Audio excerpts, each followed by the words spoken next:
맞습니다. 비레무스 브라켈의 그리스도인의 합당한 예배.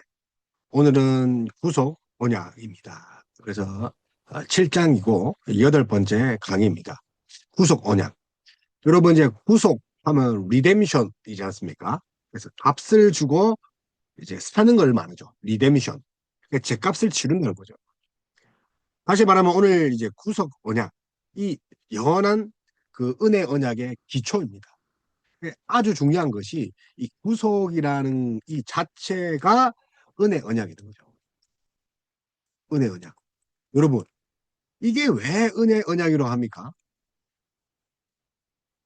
자, 받을 자격이 없고 구속받을 그런 자격조차도 없는 우리가 묻지도 따지지도 않고 예수님께서 그 죄값을 다 치르셨다는 거죠. 그게 은혜 언약이라. 지난 시간 이야기한 것처럼 우리가 숙명론 혹은 뭐 결정론으로 보지 말아야 될 것이 하나님의 책정이잖아요. 어떤 사람은 그 은혜로 구원하고 선택하고 또 하나님 자녀 삼아 주시고 어떤 이는 버리시고 유괴하시고 수월로 보내시는 것.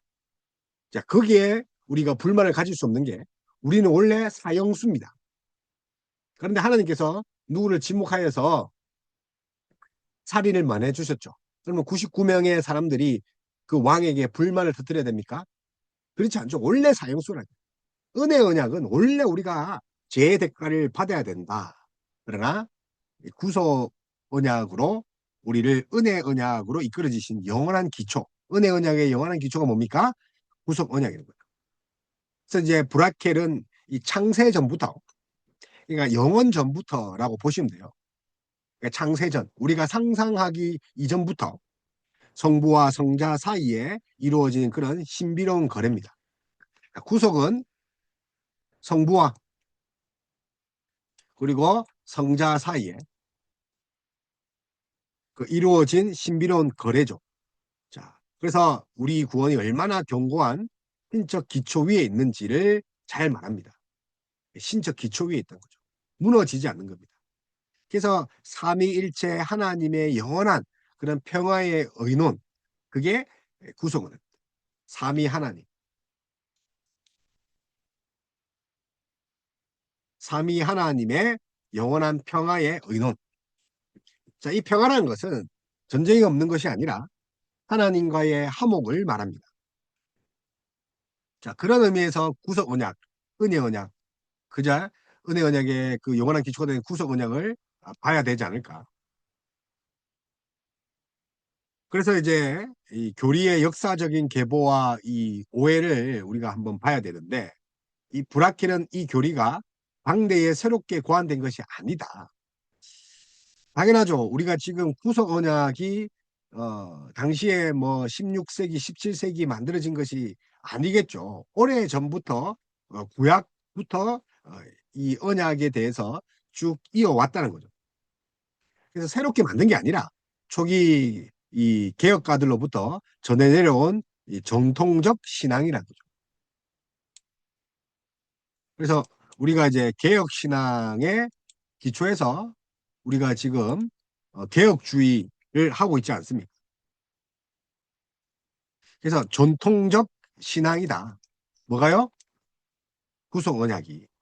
그래서 뭐 어떤 사람은 새로운 언약이다. 그래서 뭐 이 은혜 언약 예를 들어서 이제 바울의 세간점 합파, 톰 나이트, 제임스 던 뭐 이런 자들은 이 은혜 언약 그리고 나중에 이제 가면 이제 바울의 그 모든 교리적인 측면을 당시의 상황 그러니까 바울이 처한 그런 상황에서 만들어진 것이다. 그렇게 이야기하지만 이것은 이제 무지한 것이지만 자, 이 제임스 던, 톰 나이터 같은 자들도 사실 그 예전부터 있었던 그 은혜 언약을 반대하기 위한 그런 이단 같은 자들의 그런 내용을 다시 복원시킨 것인 뿐입니다. 그래서 우리가 새로운 것이 아니다라는 거죠. 그러면 이제 우리가 이 구속 언약, 우리가 구속 언약은 은혜 언약의 은혜 언약의 영원한 기초가 되는, 자, 그래서 영원한 기초가 되는, 영원한, 없어지지 않는 신적 협의의 의논에 의해서 기초가 되는 것이 은혜 언약인데, 흔히 이제 우리가 방금 아는 것처럼 이 평화 언약이랍니다. 그죠? 뭐 평화, 피스죠. 그래서 카운슬 오브 피스. 그래서 스가랴 6장 14절에 여러분 이제 스가랴 이제 우리 한번 펴볼까요? 자, 스가랴. 우리 스가랴 같은 경우는 우리가 어 예수님에 대한 그 나귀 타고 오시는 거 거기에 대해서 많이 예언하고 있죠. 예. 그래서 스가랴 이 6장 13절에 보면 이 우리가 잘 아는 겁니다. 어, 그래서 이제 그가 여호와의 전을 건축하고 영광도 없고 그 자리에 앉아서 있을 것이요. 또 제사장이 자기 자리에 있으리니 이 둘 사이에 평화의 의논이 있으리라 하셨다 하고. 그래서 이제 사실 예수 그리스도의 그 죽음, 이 십자가 사건은 이 성전이 파괴되는 사건이잖아요. 그리고 요한복음에 보면 9장입니까? 사흘 만에 짓겠다. 자, 성전을 사흘 만에 짓겠다. 근데 어, 그걸 뭘 말합니까? 성전된 예수님의 몸을 가리켜서 이 부활을 의미하는 거죠. 그러면 이 부활은 다시 뭘 의미합니까? 성전 파괴가 아니라 성전을 재건하는 거예요. 자, 예수님이 성전이라는 거죠. 뿐만 아니라 예수님이 성전 건축가라는 거예요. 그래서 여호와의 전을 건축하고 영광도 없고 그 자리에 앉아서 다스릴 분 예수 그리스도죠. 스가랴는 그것을 예언해줘. 또 제사장이 자기 자리에 있으리니 이제 스가랴 상태에 제사장이 무너졌단 말이에요. 제사가 없단 말이에요. 예배가 없단 말이에요. 근데 다시 하나님과의 그 자리, 예수님이 그 성전을 만드시고 다시 제사장이 여기에 하나님과의 화목을 누리게 하는 거죠. 그래서 이 평화, 다른 것이 아니라 하나님과의 화목을 말합니다. 그래서 성령의 사역을 전제한 가운데 성부와 성자 사이에 구체적인 맺어진 이 계약적 성격의 영원한 작정, 계약적. 그래서 성령의 사역이죠. 자, 왜 갑자기 성령의 사역이 나옵니까? 구약에는 성전이란 말이에요. 성전. 성전이 뭡니까? 하나님 임하는 곳. 신약에는요. 자, 그 성전이 뭡니까? 성령이 임하는 곳. 그래서 오순절 다락방에서 이 교회가 그죠? 성령 충만함으로 교회가 태어나죠. 그래서 이제 성령의 전이 이제 교회입니다. 근데 이 성령의 전은 신약에서 뭐라고 합니까? 우리 그리스도인의 몸, 그리스도 안에 그죠? 성령이 거하시죠. 그럼 우리의 몸이 성전이다. 다시 말하면 성전 그 성전의 개념이 이제 뭘로 온 거죠? 성령이 거하는 그 장소인 우리에게 우리 안에 성령이 거하니까 그러니까 우리가 성전이라는 거죠. 그래서 성령의 사역을 가운데 성부와 성자 사이에 구체적으로 맺어진 계약 그리고 우리가 성전으로 세워졌다는 거죠. 그래서 그 요한복음에 보면 그 하나님께서 예수님을 거룩하게 하사 아들을 거룩하게 하사 세상으로 이제 파송 보냈는데 이 파송을 이 요한복음 20장에서는 이 제자들에게 파송하는 장면이 나오죠. 부활하신 예수님이 후하고 숨을 내쉬고 성령을 받아라. 그러니까 성령과 평강을 주시면서 이 그들에게 위임 명령을 합니다.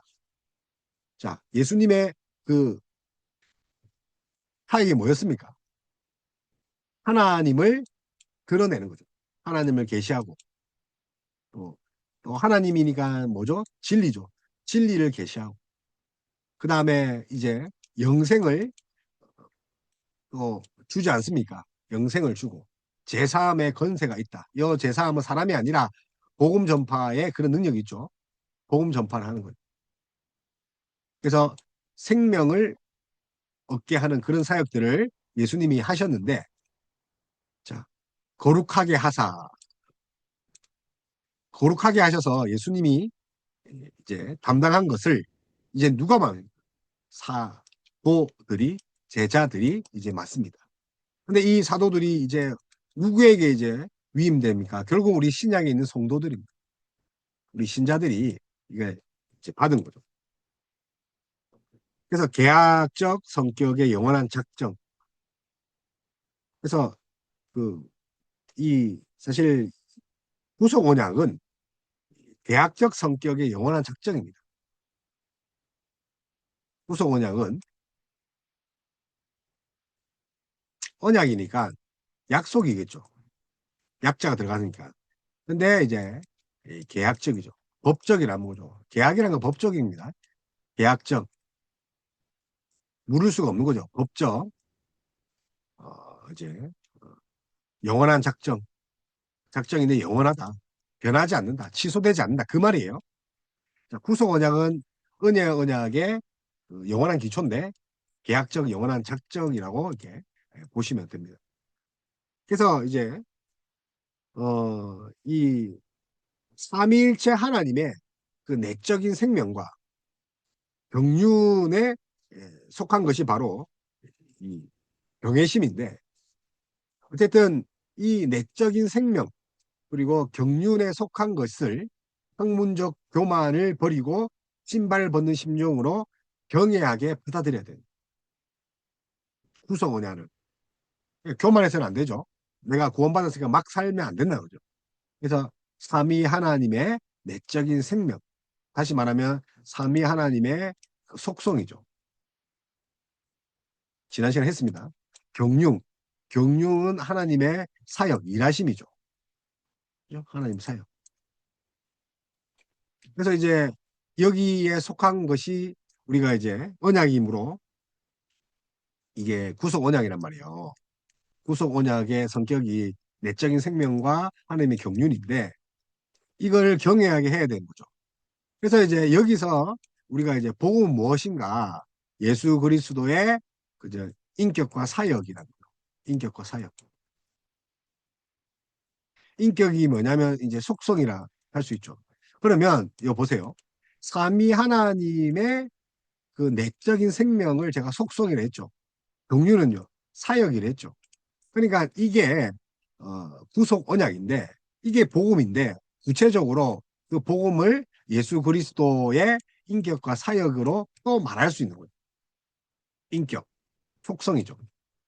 그래서 복음은 십자가에 달리시고 3일 만에 이제 죽으시고 3일 만에 부활하시고 또 우리를 또 속량하시고 그리고 이제 다시 승천하시고 다시 오신다. 그것도 맞지만 예수 그리스도의 인격과 사역이라고 이제 볼 수 있기 때문에 우리는 오직 경외함으로 그걸 받아야 되는 거예요. 왜냐면 우리가 자격이 없으니까.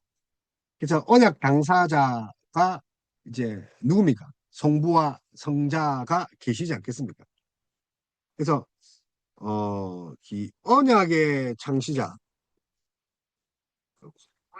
자 언약의 창시자로서 공의를 또 수호하며 구속의 족보를 제시하는 분이 성부입니다. 자 언약의 뭐죠? 창시자.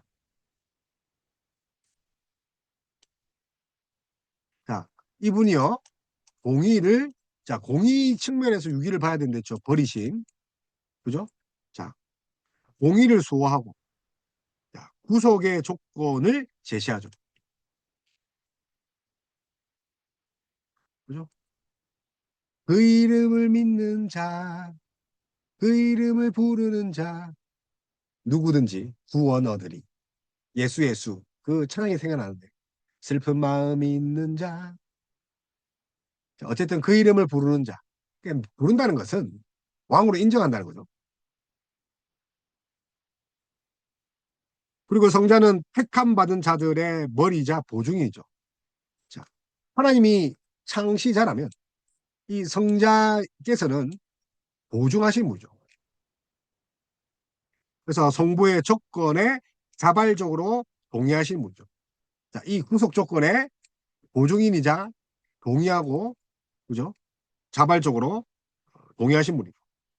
그래서 본질상 삼위 하나님, 특히 성부와 성자는 동일한 하나님께서 구속의 경륜을 위해 명령하시는 분과 순종하시는 분으로 관계를 맺었다.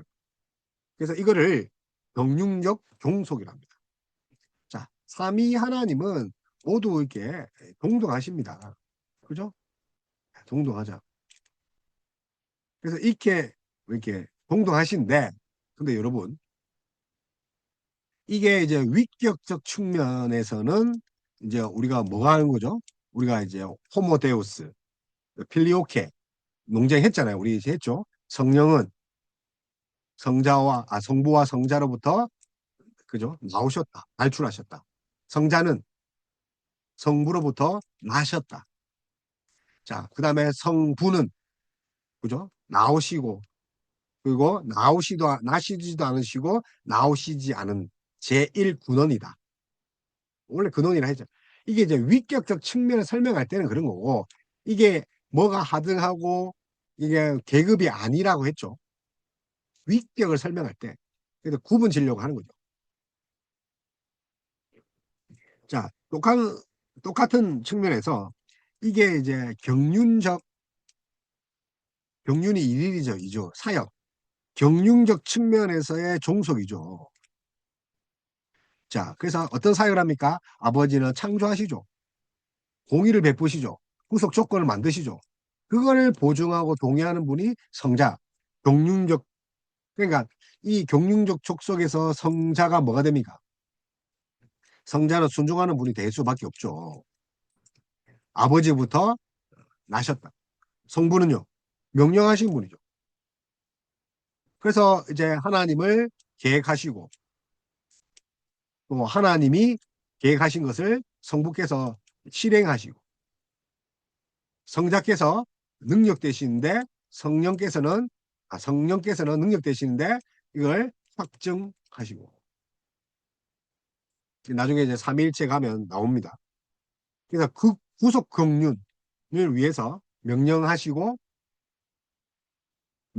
분이 성부 하나님. 거기에 대해서 순종하는 것이 성자 예수님. 이게 경륜적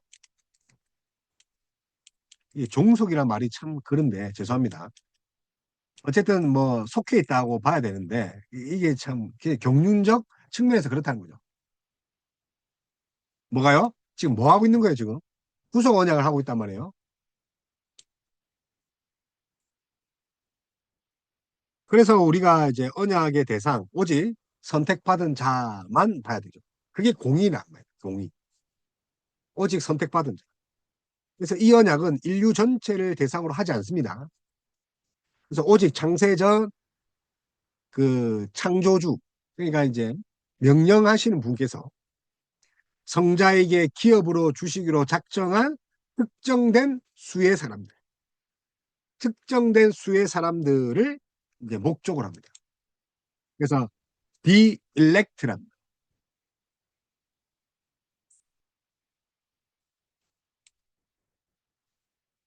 the elect.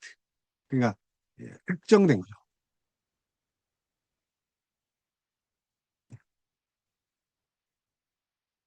그래서 그리스도는 세상을 위해서가 아니라 아버지께서 자기에게 주신 자들을 위해 언약의 의무를 짊어지셨다는 거죠. 자, 세상을 위해서가 아니라 아버지께 영광이네. 아버지의 영광을 위해서. 아버지가 택한 자들을 언약의 의무를 지셨다는 거.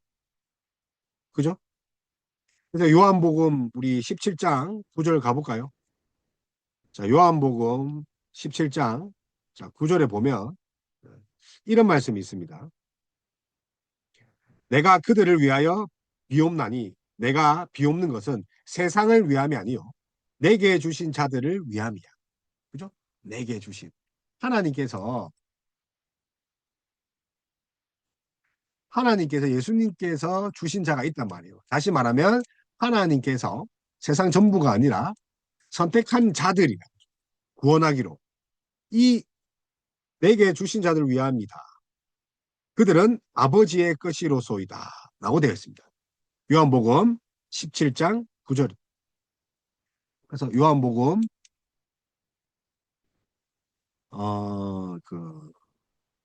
이 그러면 이제 우리 요한복음 3장 16절 이 사람이 이처럼 사랑하사 그죠? 독생자를 줄 수 있는 이는 모두 믿는 자. 믿는 자예요. 여기서도 필터링 되죠. 아가 아니라는 거. 믿기로 작정한 자는 우리가 믿는 자가 아니라 하나님이 창세전부터 정해진 자. 그러니까 기업으로 정해 주신 자죠. 그래서 하나님께서 예수님에게 주신 자들을 위해서.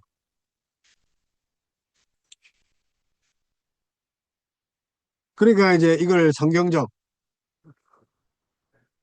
이게 프루프 뭡니까 증거죠.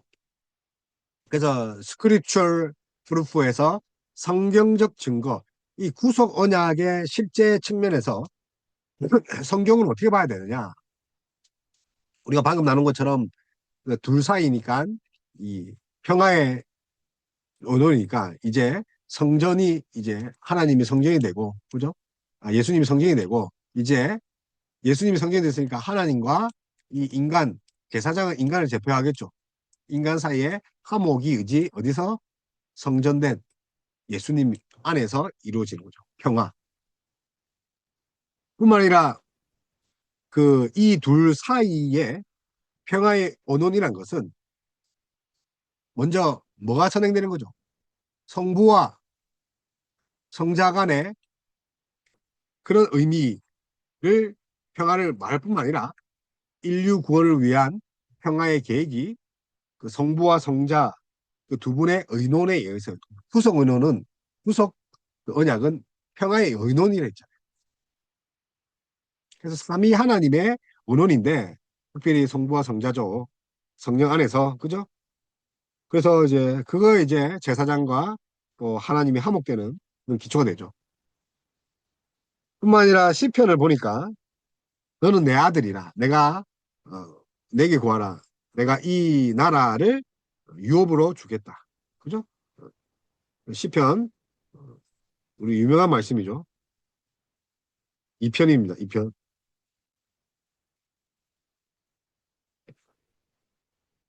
그래서 이제 택함 받은 자들의 그 보증인으로 오신 이 예수님께서 이제 성부의 약속과 그에 따른 성자의 강구를 담은 언약적 대화를 시편에서 봅니다. 자, 평화의 의논이 이제 이 시편에서는 대화입니다. 어떤 대화를 했죠? 성부가 구속 언약을 하셨죠. 그죠? 성부께서 구속 언약을 하셨죠. 맞죠? 구속 약속이죠. 그에 따라서 성자의 강구를 담은 언약이죠. 성자의 강구, 순종이죠. 자, 시편 40편 7절에서 8편은 이제 함께 이제 히브리어 히브리 히브리서죠. 10장 또 5절에서 7절. 자, 보면 보옵소서 내가 왔나이다. 나의 하나님이여 내가 주의 뜻 행하기를 즐겨하오니. 그러니까 성자께서 순종하셨다는 거예요. 경륜적 그런 종속에 있어서 성자는 성부의 그런 계획을 어떻게 하는 거죠? 순종하는 거죠. 하나님의 그 뜻을 내가 즐거워한다. 그래서 성자가 예수님께서 성부의 구속 조건을 기꺼이 수용하고 결정적 증거로 보증인으로 하는 이유는 그분이 행하셨기 때문에.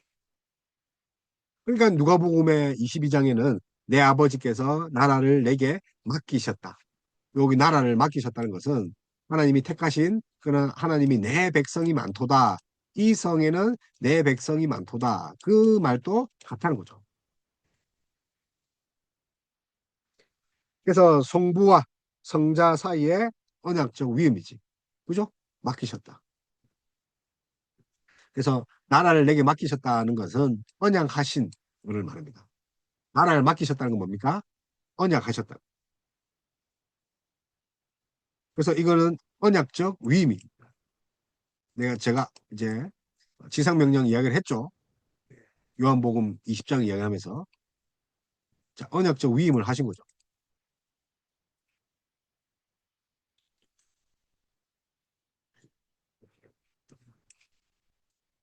그러니까 이제 송부의 그 사역, 뭐였죠? 위격적인 그런 측면에서 이 어떻게 경륜적 이 종속에 있어서 경륜이 사역을 했죠. 이 성부는 father는 어떤 일을 하겠습니까? 당연히 명령하시고 당연히 약속하시겠죠. 성자는요, 당연히 순종하시고 이걸 이루시고 또 받아드시고 보종인이시고 맡기신 것을 하시는 그런 능동적인. 그래서 성부가 성자에게 내린 명령이죠. 하나님께서 아들에게 명령을 하셨죠. 어떤 명령을 했습니까? 성육신하는 거죠. 율법에 복종하는 거죠. 대속적 고난이죠. 보통 이걸 이제 능동적 순종, 또 대속을 이제 수동적 뭐 순종 이렇게 하는데 뭐 어쨌든 저는 그게 100% 동의하진 않아요. 그래서 하나님의 아들이 인성을 입고 오는 거죠. 그래서 여자의 후손이 되었다는 거죠. 예를 들어서 제가 개새끼를 구원하기 위해서 개새끼의 그 몸으로 왔다니까요. 개의 자궁에 들어가서 개가 되었다는 거죠. 내가 개가 되겠다. 뭐 우리 올드보이 그런 대사가 있던데 여러분 개를 구원하기 위해서 여러분 개새끼가 될 수 있어요. 다시 말할게요. 개가 심장이 필요한데 여러분의 심장을 개에게 이식할 수 있어요, 없어요? 뭐 그런 개 같은 말을 합니까? 자, 그런 상황이 신이 인간이 된 상황이에요. 신이 여자의 자궁 속에 있다니까요. 여러분, 이 순종은요, 그냥 순종의 개념이 아니에요. 너무 역겹잖아요. 우리가 개가 된다 해도. 여러분, 개새끼하고 결혼한다 생각해봐요. 그래서 하나님의 아들이 인간의 본성을 취하고 여자의 후손으로 왔다는 것은 이게 말이 된다는 말입니까? 그만큼 이 참, 그죠? 이런 은혜를 택함 받은 자가 우리예요. 근데 택감 받은 자들을 대신해서 그분이 인간 대신 뭐 하냐면 율법의 모든 요구를 완벽하게 성취하셨다는 거죠. 그분이 율법을 성취했었죠. 365개의 율법들, 십계명들, 이 모두를 예수님이 성취하셨다. 그러니 예수님이 이루신 그 성취를 우리 것 삼아 주신 거예요. 예를 들어서 내가 선형을 빚졌단 말이에요. 예수님이 선형을 갚은 걸로 우리 해주겠대요. 율법적 성취예요. 율법을 이룬 걸로 해주겠다. 이제 어떻게 됩니까? 율법을 지키면서 살아라. 그래서 율법의 요구를 다 이루신 것. 방금 이제 능동적 순종을 했죠. 자, 이게 칼빈주의도 이렇게 그렇게 이야기를 하는 건데 아브라키를 그대로 이어서 하는 거예요. 자, 대속적 고난과 죽음. 자, 율법을 이루실 뿐만 아니라 죄의 대가, 형벌도 다 이루셨죠. 율법을 이루신 것. 그걸로 족한데 율법을 범함으로 우리가 죄 지은 것들을 이제 처리하셨다는 거죠.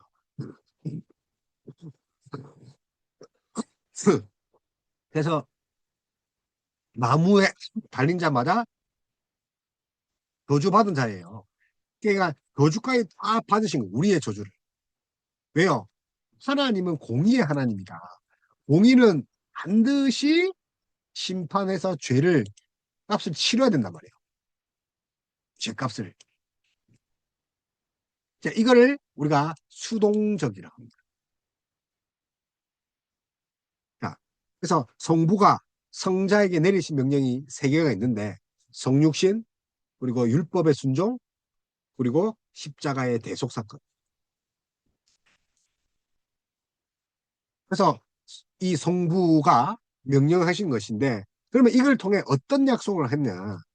성자가 인간으로서 사역할 때 성령을 한없이 부어주셨죠. 자, 위격적이어서 그런 거예요. 동등하다. 예? 동등하다 했죠. 그런데 성령을 예수님께 이제 위격상 인성에게 성령을 부어주셨죠. 자, 뿐만 아니라 어떤 약속을 하냐면 사역 완수 후에 죽음에서 일으키시고 만유의 주로 높이실 것이다. 그래서 이제 부활, 그죠? 그리고 만유의 주, 우주 만물의 주, 만유의 주, Lord, 아도나이. 그리스도의 고난의 결과로 수많은 자들이 어떻게 되는입니까? 의가 되고, 그리고 그들이 영원한 나라를 상속받게. 자, 영원한 나라 하면 제가 뭐랬죠? 언약적 관점이죠. 언약적 위임이죠. 언약적 위임. 그러니까 우리도 동참하는 거죠. 언약에. 하나님과 그리고 예수님과의 언약 관계를 우리가 동참하게 되는 거죠. 그래서 그 명령을 지킴으로 성령 충만하게 되고 부활하실 뿐만 아니라 만유의 주가 되실 그런 예수님이 영광을 받고 우리를 구원하시는 거예요. 이제 구속 운영을 계속 하고 있는 거예요.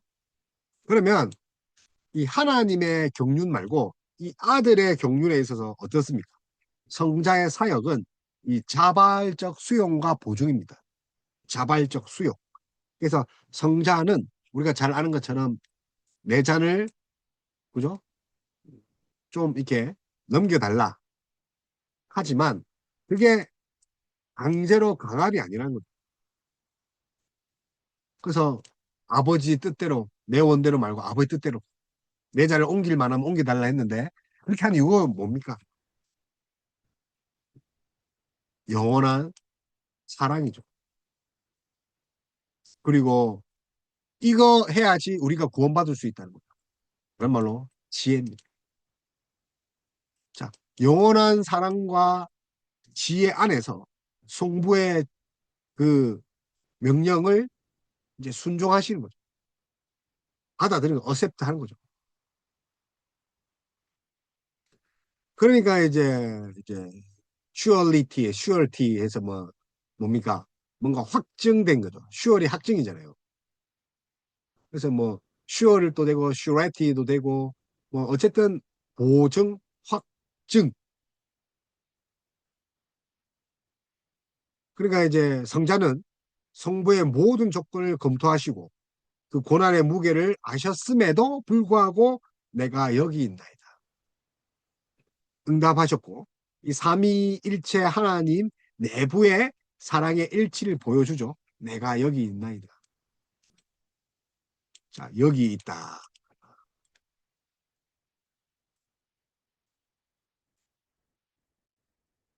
자, 여기에서 보증이 되시는 거죠.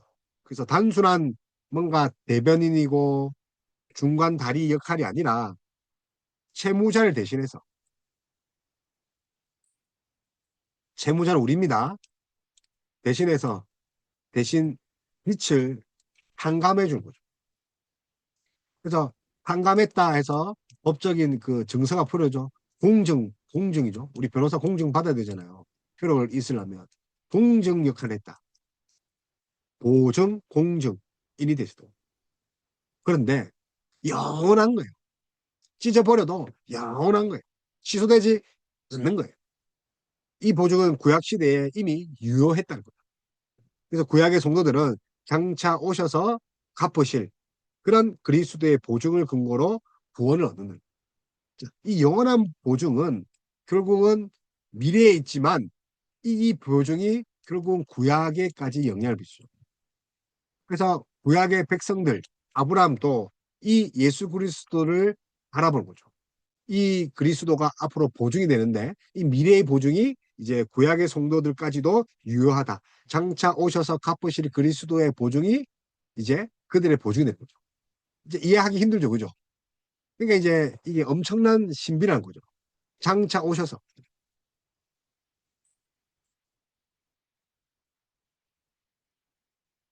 장차 오셔서 보증인이 되실 그 그리스도를 바라봤죠. 아브람도, 이삭도, 다윗도. 그러니 이 구속 언약을 그냥 단순한 것이 아니라 이 신약에 일어날 그 인성을 입은 성육신 사건과 대속 사건이 율법의 완성이 구약에까지도 그 이터널리티, 그죠? 이터널리티. 그러니까 시간 이전에 맺어진 그 언약이므로 결코 소멸하지 않는 거죠. 시간 이전에 있었기 때문에 영원하죠. 뿐만 아니라 우리 편에 그 조건은 없습니다. 우리 편에서의 조건은 없고 모든 조건은 그리스도께서 이제 완수했기 때문에 우리 편, 인간 편에서의 어떠한 조건이 아니라죠. 무조건이죠. 그래서 unconditionality. 우리가 잘해야 되는 게 아니다. 우리에게 오직 은혜뿐이다. 그리고 이거는 불변하다. 변하지 않는다. 신적 당사자 간의 계약이다. 일단 하나님과의 관계이기 때문에 그것을 내가 삼아 주셨기 때문에 일단은 그 원초적인 것이 신과의 영원성에 의해서 약속이 적용이기 때문에 불변하지 않는다. 파기되지 않는다. 우리가 아무리 연약해도 죄를 지어도 파기되지 않는다. 그러니 구속 언약은 역사 속에 나타난 은혜 언약이다. 그래서 covenant of grace죠. 그래서 구속 언약이다. 은혜 언약이다. 왜 은혜죠? 그저 받았으니까. 그래서 신자의 위로와 확신이 되는 것은 어떻게 됩니까? 그 우리가 그 이 아브라켈은 이 깊은 교리가 그 신자 영혼에 주는 그 여러 가지 혜택이 있는데 그러니까 합당하게 살 수 있다는 거죠. 리저너블 서비스. 신자의 위로와 확신인데 구원의 절대적인 안전이 보장된다는 거죠. 하나님은 쇼했다가 쿡했다가 오늘 뭐 마음에 들었는데 내일은 너 지옥에 가 그렇게 하지 않는 거죠. 우리의 구원은 우리가 맺은 언약이 아니라 하나님과 하나님 사이에 맺은 언약. 그래서 이게 참 중요한 게 이게 이제 이 구원의 절대적인 안정에 있어서 제가 그랬잖아요. 성부와 성자가 맺은 이제 구속적 언약이기 때문에 절대로 안정하다. 여기에 근거한다는 거예요. 그러니 하나님은 자기 자기 자신을 부인할 수 없지만 그리스도 안에 있는 자는 결코 버림받지 않는 거죠. 하나님은 자기 자신을 부인할 수 없으므로 하나님은 후회 없으시고 완벽하시고 완전하시니까 부인이 없죠. 그러면 약속도 변함이 없죠. 그리스도 안에 있는 자는 결코 버림받지 않는 거죠.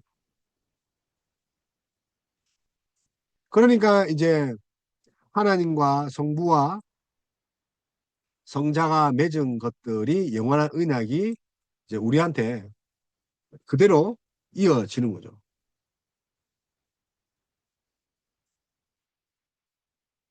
그래서 아버지가 아들에게 주신 자 중 하나도 잃어버리지 않겠다. 그죠? 예. 아버지가 아들에게 주신 자 중에 하나도 잃어버리지 않겠다. 그래서 이 그리스도의 그 어떻게 보면 아우 약속이죠, 약속. 이 구속 언약의 뿌리를 두고 있다는 거죠. 하나도 잃어버리지 않겠다. 자, 그러니까 보종인 그리스도를 향한 신뢰가 우리의 큰 위로 확신을 아버지가 아들에게 주신 자, 아버지가 아버지가 아들에게 주신 자, 그죠? 들 중에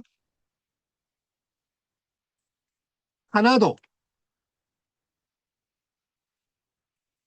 잃어버리지 않겠다. 그죠? 자, 그런 분이 예수님이에요. 자, 이 분을 다시 뭐랍니까? 보증인이죠. 하나도 잃어버리지 않겠다.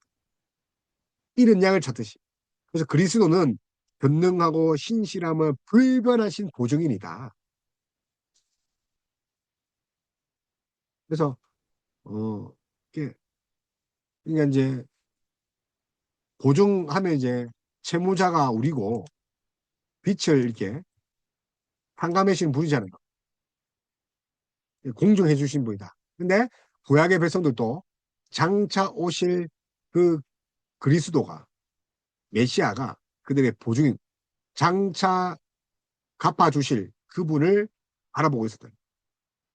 영원한 보증인. 그래서 우리 편의 조건이 아니라 그리스도의 조건. 그죠? 그래서 그리스도가 받은 그 의를 우리 거 주신 게 그 은혜예요. 그게 이제 언약이. 그러니까 그런 측면에서 우리는 어떻게 됩니까? 여호와는 나의 목자시니 내게 부족함이 없으리로다. 그가 나의 푸른 풀 아래 누이시고 실만한 물가를 인도하시리로다. 내 영혼을 소생시키고 자기 이름을 위하여 의의 길로 인도하시는도다. 그래서 그리스도는 전능하고 신실함에 불변하신 보증인이다. 신뢰를 그죠? 우리가 뭐 이렇게 따져보고 할 그런 대상도 아니라는 거죠. 주인이라는 게 로드. 그래서 우리는 안심하고 우리의 영혼을 그분께 맡길 수 있다. 그래서 이게 요한은 나의 목자심이 내가 부족함이 없다.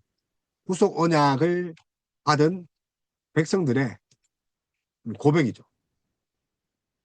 그래서 시편 21편이 구속받은 자의 고백입니다. 그리고 하나님을 향한 뜨거운 신뢰와 사랑이죠. 요한은 나의 목자시다. 나를 구원하기 위해 창세전부터 성부와 성자 간의 그런 평화의 의논을 하셨다.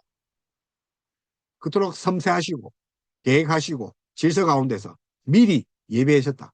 마치 아이가 태어나면 그 유아용품을 미리 마련하는 부모의 심정으로 사랑은 넘치는 의논으로 우리를 평화하게 하셨다. 그 깨달을 때 성도의 마음은 항상 감사하고 사랑하고 이제 어떻게 삽니까? 그 보답하면 살겠다. 우리가 사랑하면 그가 먼저 우리를 사랑하셨습니다. 요한복음, 요한 1소죠. 4장 19절. 우리가 사랑하면 그가 먼저 우리를 사랑하셨습니다. 그러니까 이제 모든 구속 언약 또 모든 은혜 언약 그 원천이 성부와 성자가 있죠. 이게 이제 구속 언약을 통해 우리에게 구원의 깊이의 뿌리를 구원의 뿌리가 뭡니까? 구속 언약이에요. 성부와 성자 간의 평화의 그 의논 그리고 이제 구속적 그 순종 종속 명령하시는 분과 순종하시는 분.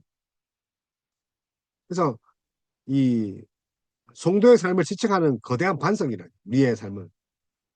그래서 은혜 언약을 논할 때 반드시 영원한 원형인 구속 언약. 자, 은혜 언약의 원천이 뭡니까? 구속 언약. 절대 끊어지자 은혜의 주권성이 보존되고 또 성도들이 자신의 부족함으로 인해 낙심할 때 나는 왜 그럴까? 나는 또 죄를 지었네. 창세전 삼위 하나님께서 맺으신 이 끊어지지 않는 사랑의 언약을 선포함으로 위로받을 수 있죠. 그렇다고 막 살면 안 됩니다. 제가 왜 이러면 하냐면 청년들이 아유 그러면 나 오늘 술 한잔 하러 갈게요.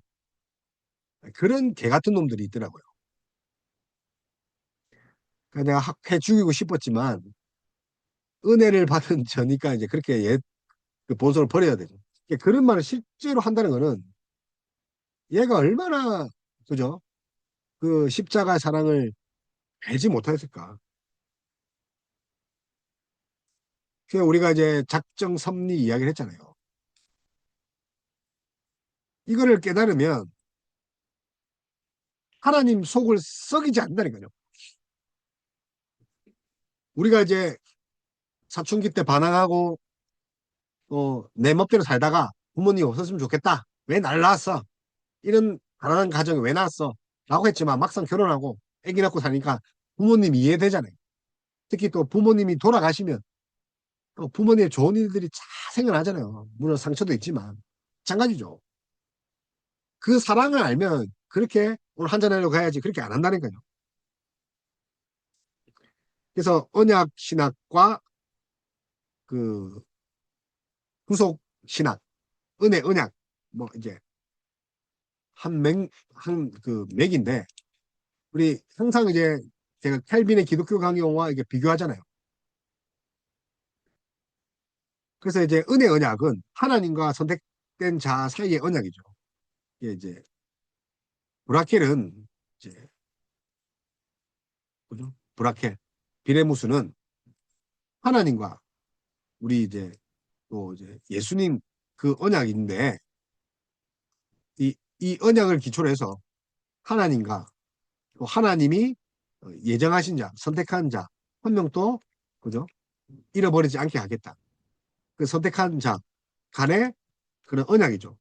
근데 이거를 이제 예수님이 중보를 하신 거죠. 그래서 예수님이 이제 하나님이 약속하시고 그죠? 그리고 보증하시는 분이 뭡니까?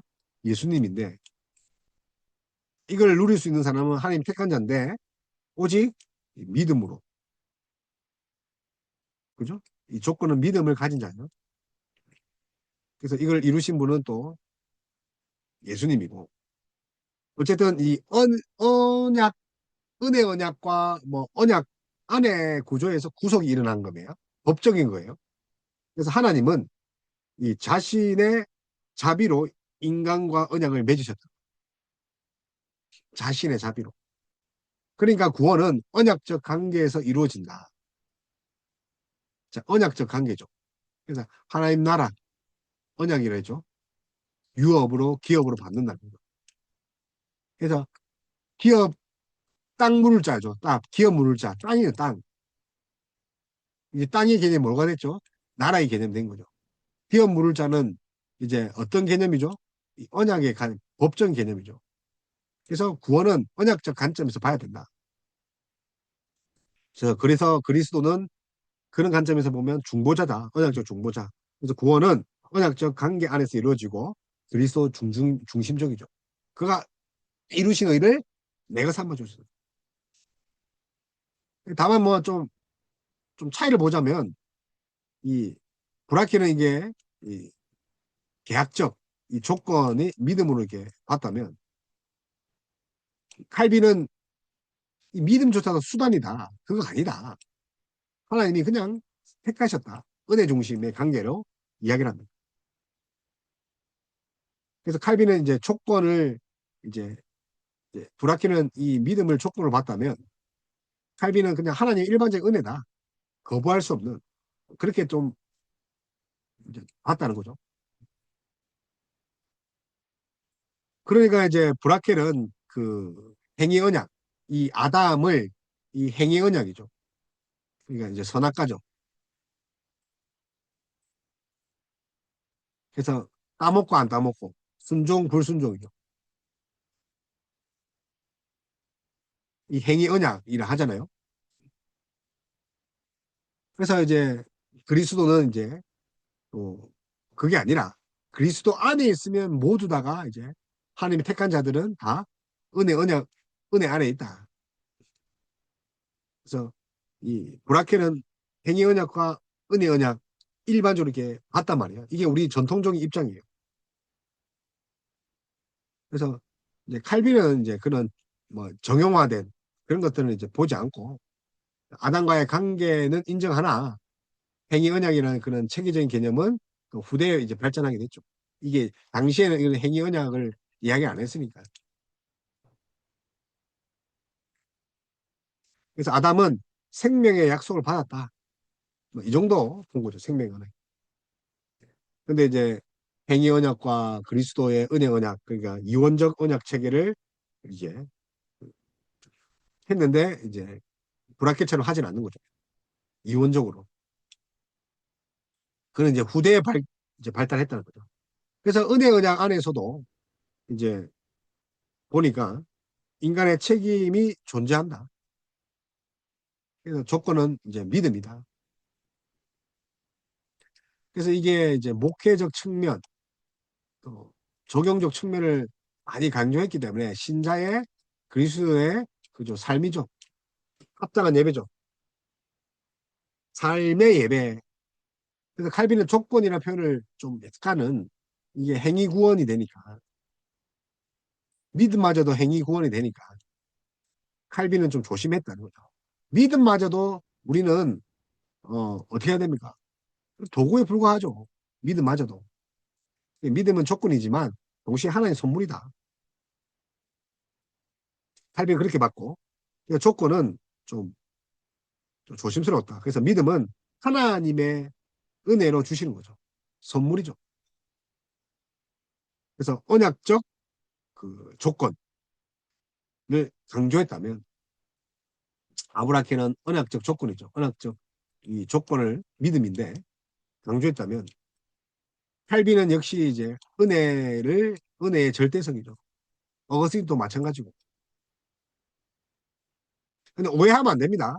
예, 오해하면 안 되고 둘 다 같은 은혜인데 삶을 좀 더 믿음을 내세운 게 아브라켈이다. 그래서 믿음의 조건하고 동시에 하나의 선물이다. 뭐 이렇게 한 거고. 그래서 구약과 신약은 본질적으로 이제 하나다라는 것은 둘 다 일치해요.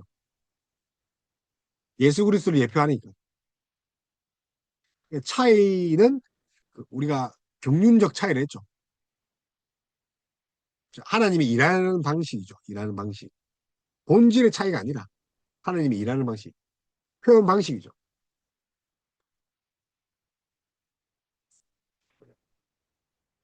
그러니까 이제 그리스도는 우리를 대신하여 율법을 이루신 분이다. 중보자, 율법의 성취자죠. 그래서 이제 언약적 구조 안에서 믿음을 조건으로 내세운 이 브라켈이고 그리스도의 연합을 또 이제 좀 더 이제 부강시킨 거죠. 연합, 헬비는. 그래서 그리스도는 우리를 대신하여 율법을 이루셨다. 그는 맞대요. 맞다. 근데 차이는 이 언약적 구조, 하나님과 그런 성자 예수님 간의 그 언약적 그 화평의 논의가 결국은 이제 우리에게도 그 채무자와 그죠? 그리고 대신 빚을 갚아주는 자 간의 그런 보증인으로 오셨다. 근데 그걸 칼빈은 연합으로 표현했고, 그래서 우리는 그리스도의 연합으로 구원을 받는다. 기독교 강요 뭐 이제 3권에서 그렇게 이야기를 하는데 1장 1권 1절 1장 1절에서 그래서 하나님은 선택한 자들을 그리스도 안에서 부르신다. 이거는 같아요. 선택한 자를 부르시죠. 그래서 하나님은 선택한 자들을 그리스도 안에서 부르시고 역시 예정 하나님이 택한 자들을 예정하셨다는 거예요. 그것도 같은데 계속해서 강조하지만 이 언약적 중심에서 브라켓은 계속 보고 있다는 거죠. 그래서 하나님은 우리와 교제하기를 원한 거죠. 언약을 하신 이유가 뭐라고요? 화목이니까, 평화의 논이니까, 관계. 그러니까 관계를 맺는 것은 교제하기 위해죠. 근데 칼빈은 왜 교제하냐면 하나님의 영광이 되게 하려. 우리가 하나님의 영광을 돌려서 하나님 영광 받기 원하시는 거예요. 그러나 브라케는 방금 말한 것처럼 이 하나님과의 언약적 관계 안에 있다는 거예요. 불변하고 전적인 하나님의 은혜와 사랑으로 계약을 맺을 수 없는 우리가 그냥 묻지도 따지지 않고 죄 없다. 율법을 이뤘다. 그렇게 여겨주시고 그게 교제라는 거죠. 그러니 구원은 언약 구조 안에서 이해를 할 수밖에 없고 그리스도는 언약의 중심이고 구약과 신약은 본질적으로 언약이다. 은혜 언약이다. 그래서 칼빈도 십계명을 은혜 언약으로 받고 단 구원받은 백성에게 거듭난 백성에게 이게 중생한 백성에게는 율법이 은혜 언약이 되는 거죠. 그렇지 않은 자에게는 그게 억지로 법이 되는 거고 선택과 그 언약 연결되는 거죠. 하나님은 창세전부터 특정하기로 하나님이 내 것이라고 한 자를 하나도 잃어버리지 않으려고 성자는 그것을 순종하셨고 언약의 목적은 하나님과의 그런 화목, 평화의 논의, 교제죠. 그래서 브라케는 칸빌리를 따르지만 언약 신학에서는 더 발전된 개념을 이렇게 보는 거죠. 그래서 초기의 개혁파 같은 경우는 이런 언약에 대한 관점을 이렇게 많이 논하지 않았다면 초기의 개혁자 칼빈 경우 후대에 갈수록 이제 이 언약적 개념들을 더 발전시키고 거기에 측면에서 다시 이렇게 신론들 선택과 유기 또 구속 언약을 이야기하는 거죠. 그래서 이제 언약의 그 중요성을 잘 유지했죠. 또 그리스도 중심적으로 잘 말을 했죠. 구속사적 신구약 통일을 이뤘죠. 그런데 이제 보면 우리가 이제 오해하지 말아야 될 것은 아브라켈이 믿음조차 하나님의 선물이란 것에 좀 더 강조를 해야 되지 않냐. 예, 조건의 개념이 좀 위험하다는 거죠. 근데 그 조건이 사실 이 계약이라는 측면에서 봐서 그런 거예요. 그래서 인간의 공로로 오해하면 안 된다. 믿음을. 하나님이 줬죠. 그래서 칼빈은 비교적 덜 체계화된 그 언약적인 거라고 할 수 있는데 당연히 초기의 개혁자들은 그 언약적이보다는 이제 기독론 중심이었죠. 성경 중심이었죠. 그리스도 중심이었죠. 그죠? 그러니까 칼빈은 성경 중심이었단 말이에요. 그리스도 중심이고 기독론 중심이었단 말이에요. 그렇기 때문에 이제 언약 신약이 덜 발달한 거죠. 발달했다보다는 그걸 개성시킨 게 이제 브라켈이다. 그래서 이제 언약 신학에는 더 발전적 태계를 이뤘고 또 어쨌든 오늘 배웠던 이 구속 언약 그것도 이제 결국은 뭡니까? 은혜 언약이라는 거. 자, 오늘 여기까지 하겠습니다.